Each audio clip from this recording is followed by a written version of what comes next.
They thought I was nothing without the company. They thought I'd crawl back begging for my job. She told me I was replaceable, outdated, and honestly, kind of a drag on company culture. But she didn't know what was in the contract I'd signed 3 years ago. She didn't know about the clause on page 47.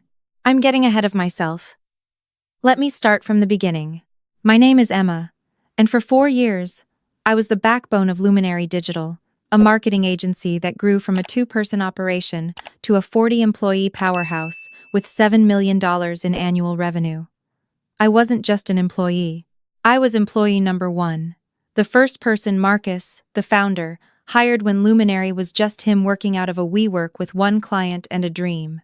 I was 26 when I started, fresh out of a corporate job that sucked my soul dry. I took a 60% pay cut to join Marcus's vision. We worked 18-hour days.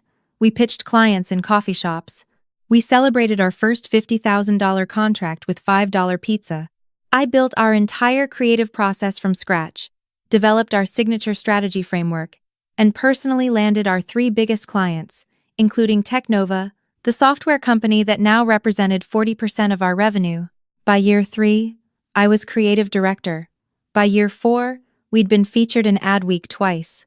I'd turned down 3 competitor offers with 6-figure salaries because I believed in what we were building. Marcus always said, "When we make it big, you'll be a partner, I promise." We even had conversations about equity. He said he was working on the paperwork. Then he met Sienna at a networking event. Sienna was 28, blonde, impeccably dressed, and the daughter of Richard Thornton, a venture capitalist who'd made his fortune in tech. She had an MBA from Columbia and, according to her LinkedIn, 3 years of experience at her father's firm doing strategic consulting, whatever that meant. Marcus was smitten immediately. Within 2 months, they were inseparable. Within 4 months, she started showing up at the office. At first, it was innocent. She'd bring Marcus lunch, sit in on client meetings to observe and learn about the industry. Marcus introduced her as his girlfriend and someone really brilliant who might join our advisory board. I didn't think much of it initially. Marcus was entitled to his personal life. But then the suggestions started.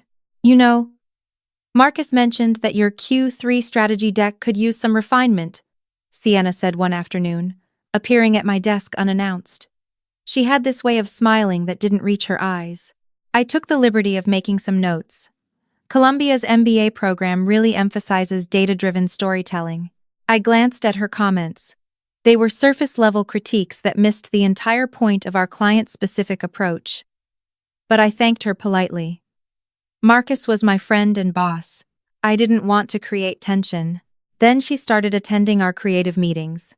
Not contributing much, just watching, taking notes on her iPad. Making small comments like, "Is that really the most innovative approach?" Or, "My father's portfolio companies usually do it differently." The shift happened gradually, then suddenly. In October, Marcus announced that Sienna would be joining Luminary officially as Director of Strategy. No job posting, no interview process, just an announcement in our Monday all-hands. "Sienna brings incredible expertise and connections," Marcus said, beaming. "Plus, her father might invest in our Series A." I felt my stomach drop, but forced a smile. Director of Strategy was a new role, technically at the same level as my creative director position, but I'd been here 4 years. She'd been here 4 months. Unofficially, I should have seen what was coming. Within weeks, Sienna started reshaping everything. She questioned my hiring decisions. She wanted to optimize our creative process, which meant adding layers of approval that slowed everything down. She scheduled meetings with my team without telling me, asking them questions about efficiency and whether they felt the creative direction was really cutting edge. One of my designers, Jake, came to me confused. "Sienna asked if I ever felt like your style was too traditional. She said she was conducting a culture assessment." I went to Marcus. We'd always been straight with each other. "Marcus, I need to talk about Sienna's involvement," I said in his office. "I respect that she's smart and connected, but she's undermining my authority with my team. And frankly, some of her suggestions show she doesn't understand our client relationships." Marcus's face tightened. "Emma, I think you're being territorial. Sienna's just trying to help. Her father is looking at investing $2 million. That could change everything for us. I'm not being territorial, I said carefully. I'm protecting the systems that have gotten us here. The clients trust our process. If we change too much too fast, maybe that's the problem, Marcus interrupted. Maybe you're too attached to how we've always done things. Sienna's bringing fresh perspective. I need you to be a team player here. Team player. As if I hadn't been the ultimate team player for 4 years. That conversation was in November. By December, Sienna was promoted to Chief Operating Officer. No discussion. No board meeting, because we didn't have a real board, just Marcus making decisions. Sienna was suddenly my boss. The woman who'd been at the company for 5 months was now in charge of operations, including oversight of the creative department. The week after her promotion, Sienna called me into the conference room. "Emma, let's talk about your performance," she said, sitting across from me with a leather portfolio I'd never seen her use before. Marcus wasn't there, just me and her. My performance? I kept my voice steady. Marcus and I have been discussing the creative department's output. We feel like there's been stagnation. The Technova campaign you just proposed, for example, feels very, she paused, safe. Not the bold, disruptive thinking a company like ours should be known for. Technova had approved that campaign enthusiastically. Our contact there literally said it was exactly what we needed. Sienna, the client approved. The client settling doesn't mean it's our best work, she cut me off. I'm implementing some changes. Going forward, all creative concepts need my approval before client presentation. I'll also be conducting quarterly reviews of your team's performance. She slid a document across the table. New protocols, new hierarchies. My role was being systematically neutered. I felt heat rise in my chest. This isn't how creative leadership works. You can't bottleneck the creative process. Emma, I think what's happening here is that you're struggling with the company evolving beyond its scrappy startup phase. Her voice was smooth, almost pitying. Sometimes the people who build something aren't the right people to scale it. That's not an insult. It's just business reality. I stared at her. This woman who'd contributed nothing, who'd been handed a C-level title because she was sleeping with the founder and had a rich father. I built this company, I said quietly. You helped build it, she corrected. Marcus had the vision. You executed. But execution and leadership are different skills. She stood up, smoothing her designer blazer. I need you to decide if you can work within this new structure. If not, well, we should probably have a different conversation. I went home that night and cried for the first time in years. Not sad crying, angry crying. The kind where you're shaking because the injustice is so absurd. I thought about quitting, but I had rent, student loans, and my mother's medical bills to help with. I couldn't just walk away, so I stayed. I tried to make it work. I swallowed my pride and submitted concepts for Sienna's approval. I watched her take credit for my ideas in client meetings. I nodded along when Marcus praised her strategic instincts. Then February came. Technova, our biggest client, had been with us since year 1. I'd personally managed that relationship. Their CMO, Patricia, trusted me completely. We'd grown their brand from unknown to industry leader. One morning, Marcus called an emergency meeting. Just him, Sienna, and me. Emma, we need to talk about Technova, Marcus said. He wouldn't meet my eyes. What about them? We just delivered their Q1 campaign. Patricia reached out.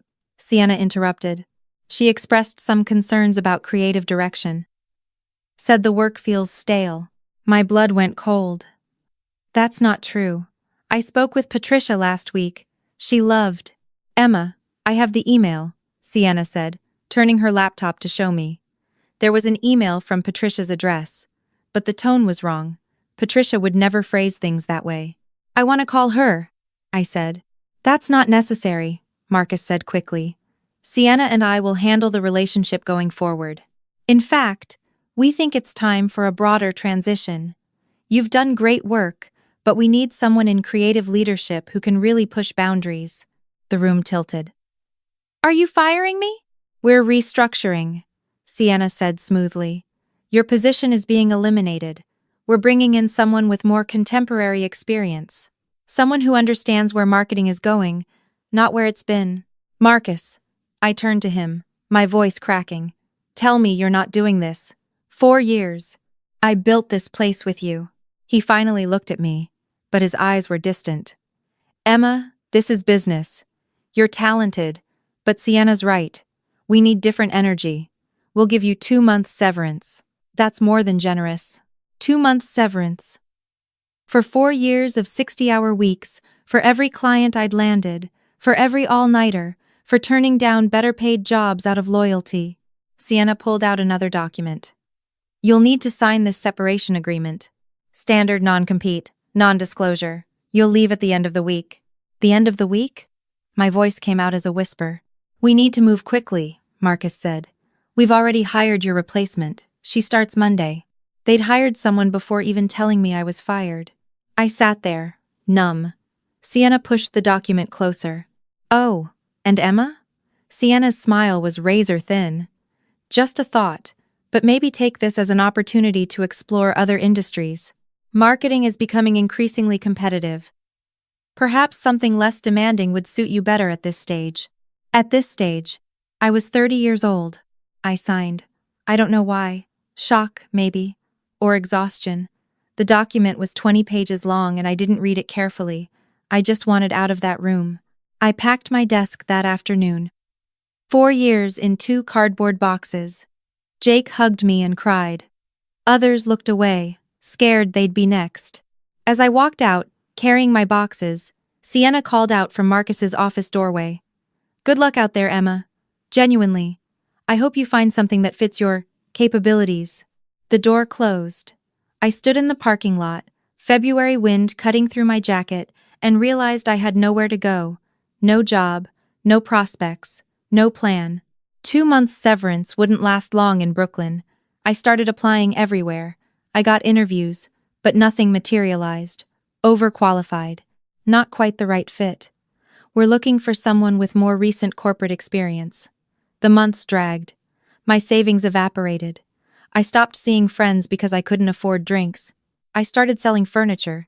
By May, I was 3 weeks from being unable to pay rent. I was cleaning out my closet, trying to find things to sell online, when I found my old Luminary employee folder. Inside was the original contract I'd signed 4 years ago when I joined. I hadn't looked at it since day one. I almost threw it away, but something made me flip through it. Most of it was standard. Salary, benefits, confidentiality. But then, on page 47, buried in the legal language, I saw a section I'd completely forgotten about. Intellectual property assignment. Employee acknowledges that all creative work product, processes, methodologies, and client relationships developed during employment constitute joint intellectual property between employee and company. In the event of employee's departure, employee retains 50% ownership of all proprietary creative frameworks, client relationship agreements, and strategic methodologies developed during tenure, unless explicitly reassigned in writing during subsequent contract negotiations. I read it 3 times. I developed Luminary's entire creative framework. The Luminary strategy process that we pitched to every client. The templates. The methodologies. Everything they still used. And I owned 50% of it. There'd never been subsequent contract negotiations. I'd never reassigned anything in writing. In the chaos of building the company, we'd just worked. That original contract had never been replaced. My hands shook as I pulled out my laptop. I started documenting everything I'd created. Process documents, strategy frameworks, the pitch deck template, email chains proving I'd developed them. I had everything, because I was meticulous about saving my work. Then I called Patricia at Technova. Emma. She sounded surprised and happy. I've been meaning to reach out. How are you? Patricia, I need to ask you something. Did you email Marcus and Sienna about being unhappy with our creative work? Silence. Then, what? No. Emma, I was thrilled with everything. I tried calling you last month and Sienna said you were on sabbatical. What's going on? My suspicions confirmed. Sienna had fabricated that email. Probably faked Patricia's address or sent it herself and claimed it was from Patricia. Patricia, I was let go. They told me you requested it. That's insane. Emma, you were the only reason we stayed with Luminary. Their work since you left has been… She paused diplomatically. Not up to standard. We've actually been considering switching agencies. Don't switch yet, I said. Can I ask, do you have copies of our original service agreement? Of course. Why? I might need them. And Patricia? If I started my own agency, would you consider bringing Technova with you? She didn't hesitate. In a heartbeat. I spent the next week barely sleeping. I called every contact I had from my 4 years at Luminary. Clients I'd personally managed, freelancers I'd worked with, Jake, who'd been miserable since I left. Then I called a lawyer. A real one, not some bargain legal service. His name was David Chen, and he specialized in intellectual property and employment law. I showed him my contract, my documentation, everything.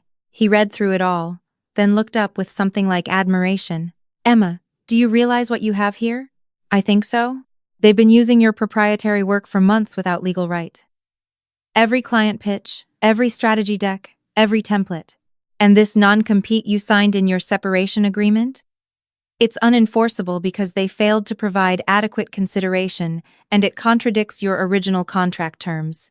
They basically fired you and tried to prevent you from using your own intellectual property. So what do I do? David smiled. It wasn't a kind smile. It was the smile of someone who enjoyed justice. We send them a cease and desist. And an invoice. The letter went out on a Tuesday. It informed Luminary Digital that they were in violation of intellectual property rights, had used proprietary methodologies without authorization, and owed compensation for 6 months of unauthorized use of Emma Reeves's creative frameworks. The amount, $250,000.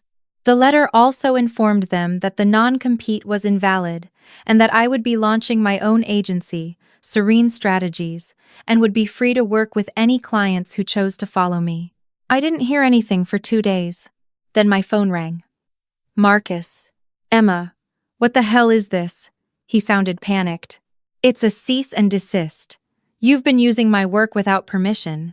Your work? Emma, you were an employee. That's company property. Actually, Marcus, if you read the contract I signed, the one you never replaced or amended, you'll see it's joint property, 50-50. You've been using it exclusively. That's theft. You can't be serious. This is insane. We built that together. We did, and I own half. Your lawyer will confirm. You can pay me, or I can file a lawsuit. Your choice. Silence. We met at a coffee shop, neutral ground. Marcus came alone. He looked terrible, bags under his eyes, wrinkled shirt. Emma, please. We can work this out. Come back. I'll give you your job back. I don't want my job back, Marcus. What do you want? I want compensation for what I built. And I want my non-compete voided. If we void the non-compete, you'll start a competing agency. I already have. Serene Strategies. Launched yesterday. 3 clients already signed. Technova's giving their notice to Luminary next week. The color drained from his face. Technova is 40% of our revenue. Was. Emma, you're destroying me. Please. For a moment, I almost felt sorry for him. Then I remembered. Your services are no longer needed. 2 months severance for 4 years. Being walked out with a box like I was nothing. You destroyed yourself, I said. You let Sienna convince you I was replaceable. You fired me without even talking to the clients. Did you know Patricia never complained? Sienna made that up. His face went white. What? The email from Patricia? Fake. I called her. She was thrilled with my work. She had no idea why I left, but Sienna showed me. She lied, Marcus. She wanted me gone because I was the threat to her power. And you were so desperate for her father's money that you didn't question it. He put his head in his hands. Oh God, did Richard ever actually invest? Marcus's silence was answer enough. He didn't, did he? Because he's smart enough to know his daughter isn't qualified to run operations. So you fired me for nothing. You destroyed our friendship, betrayed 4 years of loyalty, for an investment that never came. What do you want from me? His voice cracked. $250,000. Void the non-compete in writing, and a written admission that I developed the core frameworks. That's it. I don't have that much cash. Then figure it out. Sell something. Take a loan. That's business, right? What Sienna taught you. He flinched. Oh, and Marcus? You should probably check how Sienna's been managing operations. Patricia mentioned the work has gone downhill. Might want to look into that before you lose more clients. I left him there, staring into his coffee. The settlement came through 2 weeks later. $250,000. A written acknowledgement of my IP ownership. The non-compete voided and declared unenforceable. David negotiated one more thing I hadn't asked for. A letter of recommendation from Marcus, on Luminary letterhead, praising my unparalleled creative vision and foundational role in building Luminary Digital. I heard through Jake, who'd quit and joined Serene Strategies as my art director, that things imploded at Luminary. Sienna's strategic management had been disastrous. She'd alienated 3 more clients with her condescending attitude. She'd overspent on unnecessary tools and fancy office renovations, burning through cash. When Technova left and took their 40% of revenue with them, Luminary couldn't make payroll. Richard Thornton never invested. He'd apparently told Marcus bluntly that Sienna was finding herself and he wasn't going to bankroll another one of her experimental phases. Marcus and Sienna broke up in July. She moved back to Manhattan, updated her LinkedIn to strategic consultant, and started posting inspirational quotes about entrepreneurship. Luminary Digital shut down in September. Marcus got a job at a mid-sized agency. I heard he's doing fine. We're not friends anymore, but I don't hate him. He made a mistake. A massive, costly, friendship-ending mistake. But he made it. As for me, Serene Strategies took off. I kept it small on purpose, 8 people I trust completely. We don't chase growth for growth's sake. We work with clients who respect our expertise. We have boundaries. We have reasonable hours. We're profitable. I'm not going to pretend I made millions or became some huge success story. That's not what this is about. I make enough to live well, save, and not panic about rent. My team is happy. Our clients are loyal.